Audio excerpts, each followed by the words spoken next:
Berikutnya, tamu kita juga pernah mengalami kecelakaan lalu lintas dan kakinya juga diamputasi. Lalu apa yang terjadi dalam kehidupan berikutnya?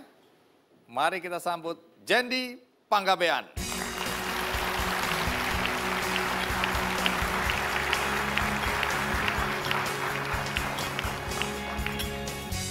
Jendi, halo. Terima kasih sudah hadir.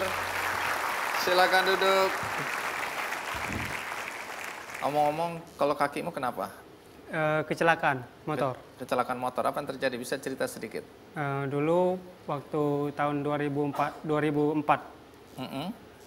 saya sama teman saya dibonceng mau jalan-jalan pagi, terus lagi mungkin waktu masih kecil kan, masih... Ini umur berapa ini? Saya umur 11 tahun. Anak 11 tahun naik motor? Teman saya. Temanmu umur berapa? 11 tahun juga. Anak 11 tahun, bonceng anak 11 tahun? Iya. Ya itulah akibatnya. Iya. Mungkin dulu hilap. Hilap. Iya. Ya dulu masih kecil lah, Iya. nggak berpikir sejauh ini akibatnya ya. Terus apa yang terjadi?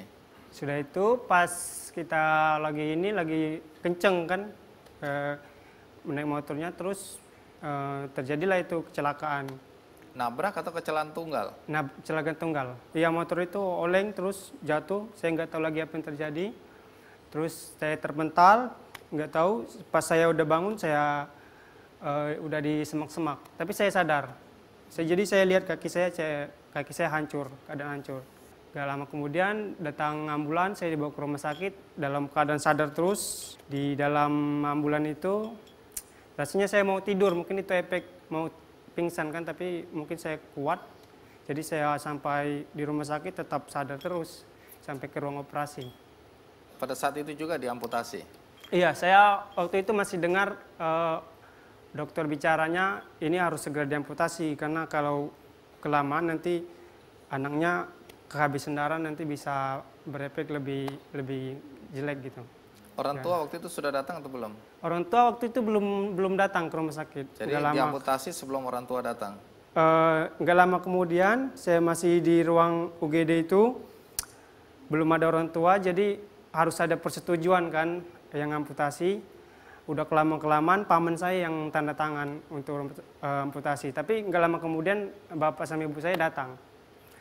Saya waktu itu masih lihat bapak saya bilang, oh ya udah nggak apa-apa. Mungkin bapak saya juga udah lihat kaki saya ya udah hancur, mungkin memang harus diamputasi gitu. Diamputasi sebatas? Atas lutut. Atas lutut ya. Udah pendek. Baik, sekarang pekerjaanmu apa, Jendi? Saya pekerjaan atlet. Atlet? Ya, ini medali saya. Oh iya, dari tadi pakaiannya atlet. Atlet. Atlet apa ya? Saya atlet renang.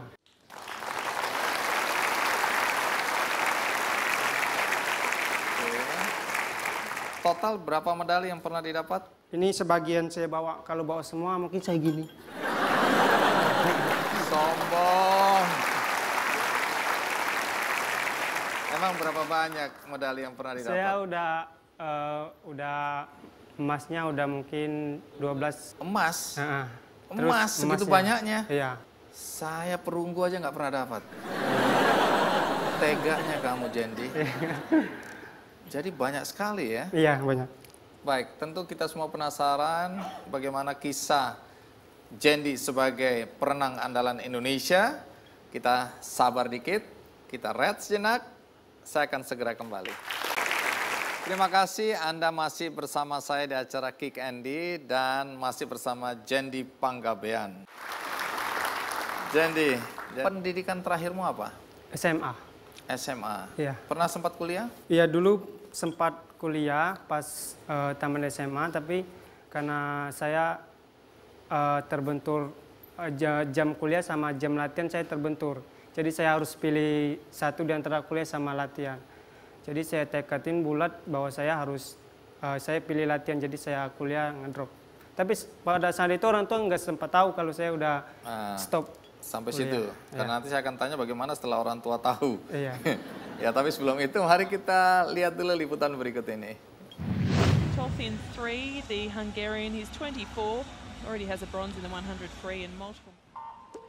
Well, Chris was very high on the side of the pool and arched his back into the water, but he didn't make the... Muda, penuh semangat dan percaya diri. Itulah sosok atlet renang yang satu ini, Jendi Pangabean. Meski memiliki keterbatasan fisik, ia seakan tidak peduli dengan keadaannya tersebut. Tetapi, ia tetap semangat menjalani karirnya sebagai atlet renang profesional. Pria kelahiran Palembang ini mulai mengenal olahraga renang saat ia bergabung dengan Panti Asuhan Budi Perkasa di Palembang.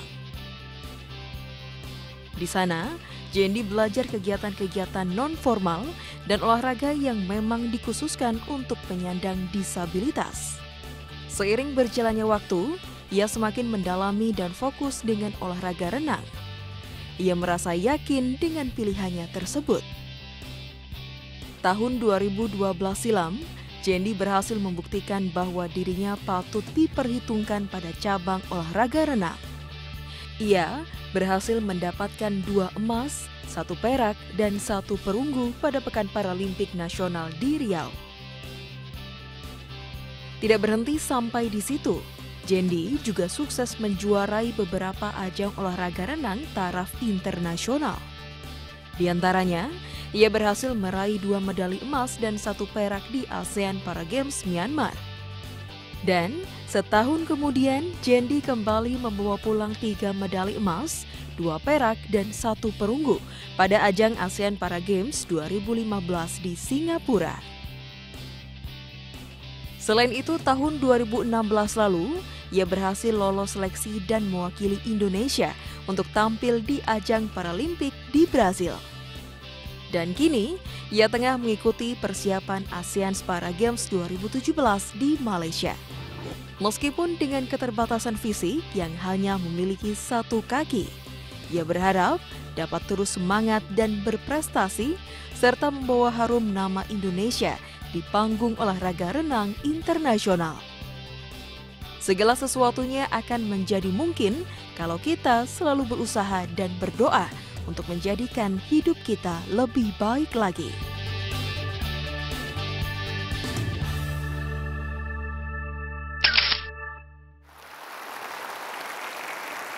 Ya, kenapa kok Jendi tertarik untuk olahraga renang ini? Karena dulu saya kecil itu waktu di desa saya juga saya hobi renang. Di mana? Dekat sungai. Nah, sekarang saya ingin tahu, bagaimana reaksi orang tua ketika tahu anaknya meninggalkan bangku kuliah? Omong-omong, orang tua pekerjaannya apa?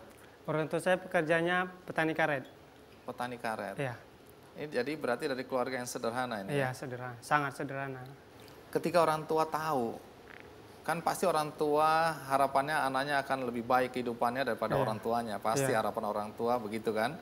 Nah, karena itu dengan segala daya orang tua akan mencari uang untuk menyekolahkan Jendi. Dan akhirnya bisa masuk ke perguruan tinggi. Iya. Tapi kemudian ditinggalkan diam-diam begitu untuk berlatih jadi atlet renang. Iya. Lalu Karena saya kayaknya udah ada feeling bahwa saya ada olahraga ini kalau saya benar-benar sungguh-sungguh dengan kerja keras, saya akan menghasilkan sesuatu yang baik untuk hidup saya nanti ke depan. Nah, pas itu, terus sempat orang tua tanya, kok kamu kuliah nggak bayar-bayar gitu kan? Karena ada ini. Iya. Terus? Ya, aku bilang belum ada tagihan kok, biarin aja. Terus saya nggak lama kemudian saya dipanggil Platdah buat ikut Peparnas PON di Riau. Nah, dari situ saya baru kasih tahu orang tua saya bahwa saya nggak kuliah lagi, saya udah fokus renang. Tapi saya kasih tahu kalau saya udah masuk Platdah dan itu udah tinggal di hotel dan udah punya gaji pertama saya. Tapi tunggu dulu, kita semua pasti ingin tahu reaksi orang tua waktu itu bagaimana? Reaksi orang tua sih biasa aja. Tapi saya padahal berharap kamu dimarahin gitu. Enggak marah mungkin, tapi mereka saya lihat dari Kecewa. sedikit kecewa kan dari raut wajahnya mungkin.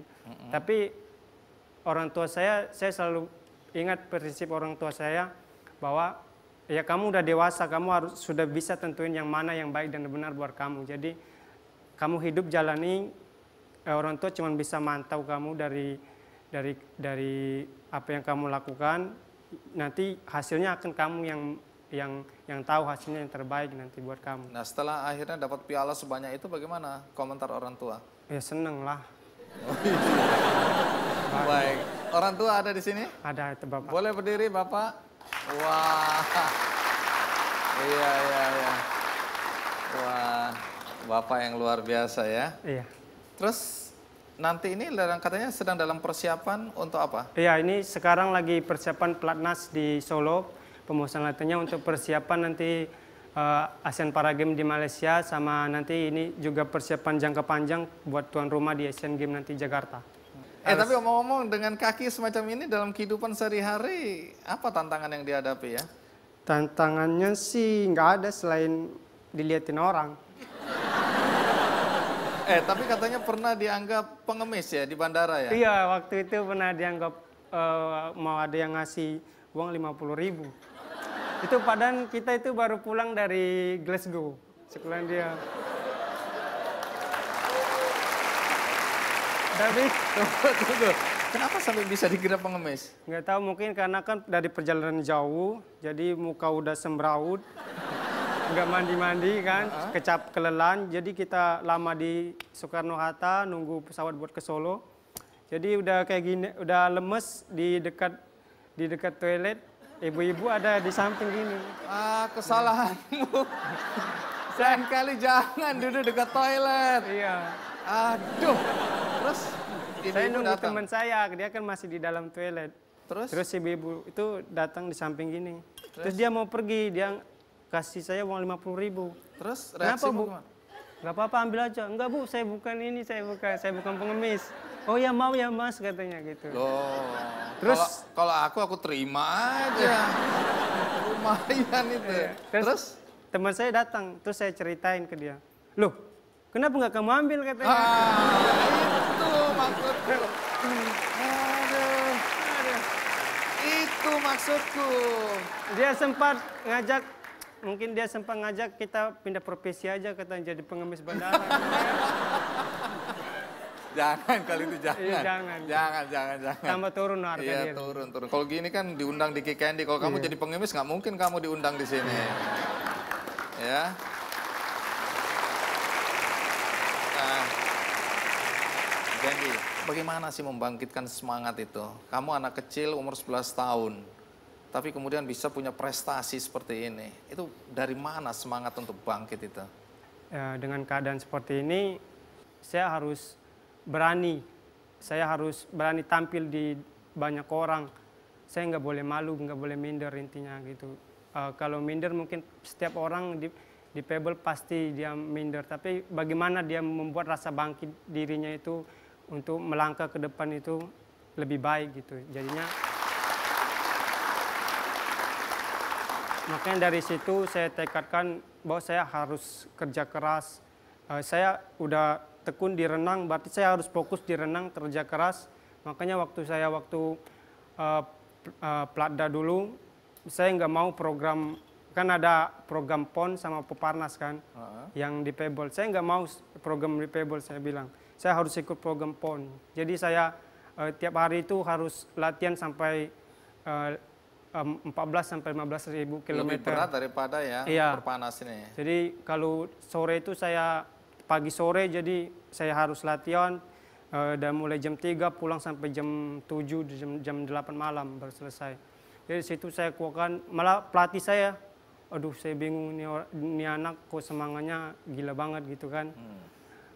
Dia aja kadang udah, Pak latihan Pak, oh kita libur, aduh latihan dong Pak.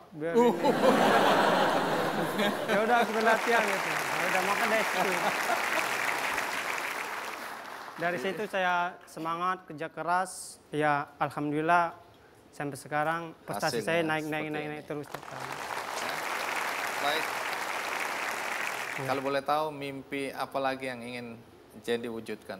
Harapan saya sih nanti hasilnya yang terbaik lagi, dan terus nanti kita tuan rumah Asian Games, semoga bisa naik podium karena kita tuan rumah kan, malulah kalau nggak dapat. Baik, terima kasih Jendi ya sudah berbagi dengan kami semua, baik yang di studio maupun yang di rumah. Dan tamu berikutnya juga punya cerita tentang kehidupannya yang menarik. Seorang remaja putri harus kehilangan kakinya juga akibat kecelakaan yang berbuntut dengan pengetahuan bahwa dia terkena kanker tulang. Bagaimana remaja putri ini menghadapi kenyataan kakinya harus diamputasi? Ikuti terus Kick Andy.